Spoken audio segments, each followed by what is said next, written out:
Bonjour Docteur Defaille, est-ce que vous pourriez avoir la gentillesse dans un premier temps de vous présenter? Je suis rythmologue, je suis responsable de l'unité de rythmologie au CHU de Grenoble, rythmologue interventionnel qui associe de la stimulation cardiaque aux techniques interventionnelles type ablation. Donc vous n'êtes pas strictement un implanteur? Non, et je crois que c'est important parce que le sujet d'aujourd'hui c'est surtout la stimulation sans sonde et la stimulation sans sonde ce n'est pas uniquement de la stimulation pure et je crois qu'il ne faut pas être uniquement stimuliste pour faire de la stimulation sans sonde. Si nous sommes là, c'est pour parler d'une étude dont il a été question ce matin en hotline, l'étude Leadless 2. Qui dit Leadless 2 dit qu'il y a eu Leadless 1. Est-ce que vous pouvez nous faire le lien entre le 1 et le 2? Oui, alors Leadless 1 a débuté en 2012 par l'étude qui a abouti au marquage CE du système NanoStim. Et ensuite, qui a été poursuivi par Leadless 1, qui est finalement l'étude européenne de sécurité et d'efficacité de la stimulation sans sonde avec un système qui s'appelle NanoStim. Et puis en parallèle, mais un peu plus tard, a débuté l'étude Leadless 2, qui est une étude nord-américaine, avec surtout des centres américains, qui était un peu une étude du même type, mais celle-là pour aboutir à l'accord de la FDA quant à l'implantation de la stimulation sans sonde en Amérique du Nord, aux États-Unis. Mais c'est deux études qui sont à peu près identiques. L'une est menée en Europe et l'autre aux États-Unis. Elle a démarré un peu plus tard. Et puis, comme vous avez vu, l'étude nord-américaine a abouti concernant ses résultats plutôt que l'étude européenne qui a pris du retard. On peut savoir pourquoi elle a pris du retard? Parce que les Européens travaillent bien. On a commencé beaucoup plus tôt. On est à peu près à 270 implantations en Europe. Par exemple 30 dans mon centre à Grenoble. À peu près 30 également à Prague, qui sont les deux plus gros centres implanteurs, ayant inclus des patients. Pourquoi elle a été stoppée? Parce qu'en fait, probablement, on a voulu aller trop vite dans certains pays, et notamment en Allemagne, où il y a eu plusieurs cas d'épanchement péricardique avec tamponnade, parfois chez des patients, dont deux chez des patients qu'on va dire un peu moribonds, un peu des patients dépassés, qui étaient contre-indiqués à la stimulation conventionnelle et qui ont abouti à des décès. Vous savez, la stimulation cardiaque, c'est pas si anodin que ça, même la stimulation conventionnelle chez des patients dépassés.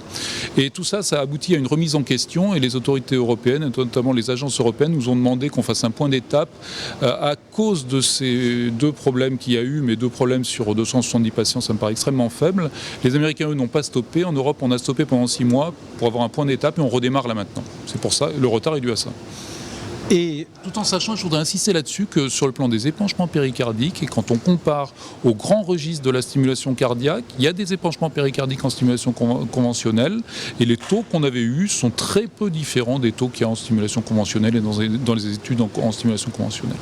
Donc on peut dire que vous avez vous-même l'expérience de cette technique, et à la lumière de cette expérience, de votre propre expérience, comment vous voyez les résultats de Leadless qui ont été présentés ce matin, Leadless 2 pardon, qui ont été présentés ce matin? Alors ces résultats, moi, je trouve qu'ils sont très séduisants. C'est, je crois, le début d'une nouvelle étape en stimulation cardiaque. Sur le plan, il y a deux points dans cette étude. Il y a plus de 500 patients qui ont été inclus. Il y a un point de sécurité. Ce point de sécurité, il est atteint parce que sur le plan des complications, il y en a peu. Il y a quelques épanchements péricardiques et quelques tamponnades drainées, il n'y a pas de décès. Il y en a également en stimulation conventionnelle quand on compare au registre de la stimulation conventionnelle. Donc sur le plan de la safety, de la sécurité, je pense qu'on montre que c'est sûr. Et sur le plan de la sécurité également, ça marche bien, ça fonctionne. Le long terme est tout à fait, montre une efficacité, et les longévités espérées de ces systèmes sont très importantes, puisque c'est des longévités qui peuvent aller jusqu'à 15 ou 17 ans. Bien entendu, c'est des modèles, puisque pour l'instant ces patients sont implantés depuis assez peu de temps, mais selon le pourcentage de stimulation, on a des longévités qui sont extrêmement importantes. Et quand vous dites le long terme, pour l'instant, Leadless, c'est essentiellement des patients à 6 mois, qui avaient atteint 6 mois. Absolument. Mais il y en a qui avaient plus.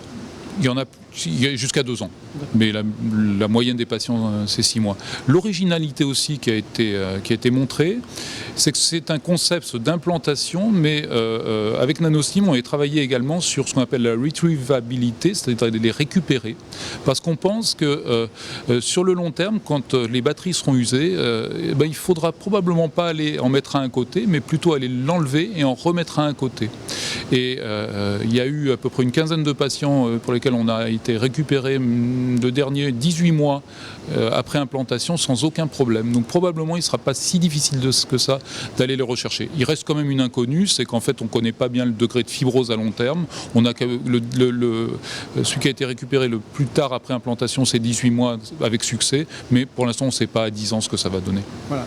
Donc ça veut dire que la fibrose qui forcément s'installe autour, je suppose, oui. À 18 mois ça va encore, on ne sait pas ce que ça va être à 10 ans. On ne sait pas ce que ça va être à 10 ans, mais on a quand même quelques données chez l'animal où la fibrose n'atteint pas forcément le crochet qui est au bout du leadless, du NanoStim, et on va le récupérer avec un système, on va accrocher ce crochet et dévisser, et en fait il semble bien se dévisser sur la fibrose qui n'est pas extrêmement adhérente, donc ça semble tout à fait faisable d'aller les chercher même à long terme. Mais bon, ça reste une inconnue. Bien sûr. Et par rapport à ce qu'on a aujourd'hui, donc à l'état des lieux d'aujourd'hui, comment vous voyez les étapes qui vont progresser vers une utilisation plus large et probablement par le biais d'améliorations technologiques? Lesquelles ? Alors je crois que c'est le début. Pour l'instant, il ne faut pas espérer que ces systèmes vont être dans la pratique courante immédiatement, parce qu'il y a encore des registres, il faut valider le concept. En plus, il n'y a pas de remboursement pour l'instant. Avant que les autorités de tutelle acceptent un remboursement, il va falloir quand même un certain nombre d'étapes. Je ne sais pas, peut-être qu'il faudra également une étude vraiment randomisée. Pour l'instant, on n'a pas d'étude randomisée versus la stimulation conventionnelle. Donc pour l'instant, je pense qu'il y a encore des étapes à franchir avant que ça soit une pratique courante dans l'implantation en stimulation cardiaque. Je voudrais insister sur le fait que si l'on veut qu'il y ait peu de complications, et il est clair qu'au départ sur une nouvelle technique, il ne faut pas qu'il y ait de complications, parce que la technique conventionnelle, c'est une technique aboutie, complètement aboutie, 35 ans, 55 ans après le début, les premiers ont été implantés en 58, donc vous vous rendez compte, plus de 55 ans, 57 ans.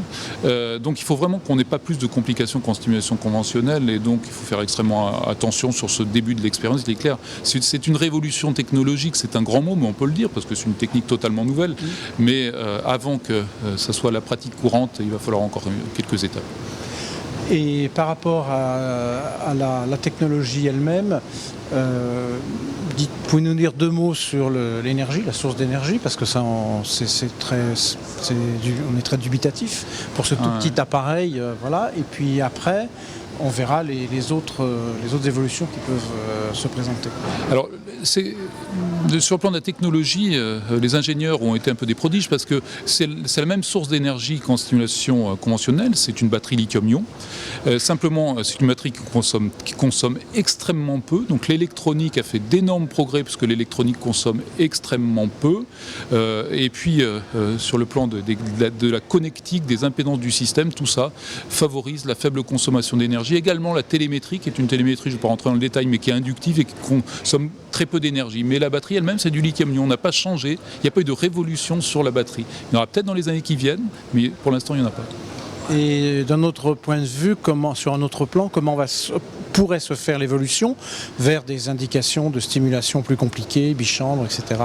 Alors pour l'instant, on a bien vu que c'était uniquement de la stimulation qui est de la stimulation simple chambre, donc c'est des indications de stimulation simple chambre, ça peut être donc des FA lentes ou des FA associés à un bloc auriculo-ventriculaire, puis il y a toute la stimulation du sujet âgé, des syncopes inconnus, chez les patients non dépendants par exemple, les troubles de conduction paroxystique où il n'y a pas besoin forcément d'indications de stimulation double chambre, donc tout ça c'est des indications chez le sujet âgé qui sont des indications de leadless tout à fait acceptables. Pour l'instant, donc ce n'est pas des indications de double chambre, puisque ce n'est pas un double chambre. Les avancées, les ingénieurs avec nous travaillent sur des systèmes double chambre, et je pense que dans les 2 à 3 ans, on va avoir des doubles chambres, puisqu'on commence à les implanter chez l'animal. Alors ça sera une capsule dans l'oreillette, probablement dans l'auricule droit, et une capsule dans le ventricule droit. Il faut que ces capsules communiquent entre elles. Et la communication entre les capsules, il ne faut pas que ça consomme beaucoup d'énergie, il ne faut pas que ça soit au détriment de la longévité. Mais tout ça est faisable, on l'a montré, maintenant il faut l'appliquer à l'homme. Et puis la troisième étape, ça sera le triple chambre. Il ne me reste qu'à vous remercier pour ces précisions extrêmement intéressantes et précieuses pour l'avenir de cette technique. Merci. C'est moi.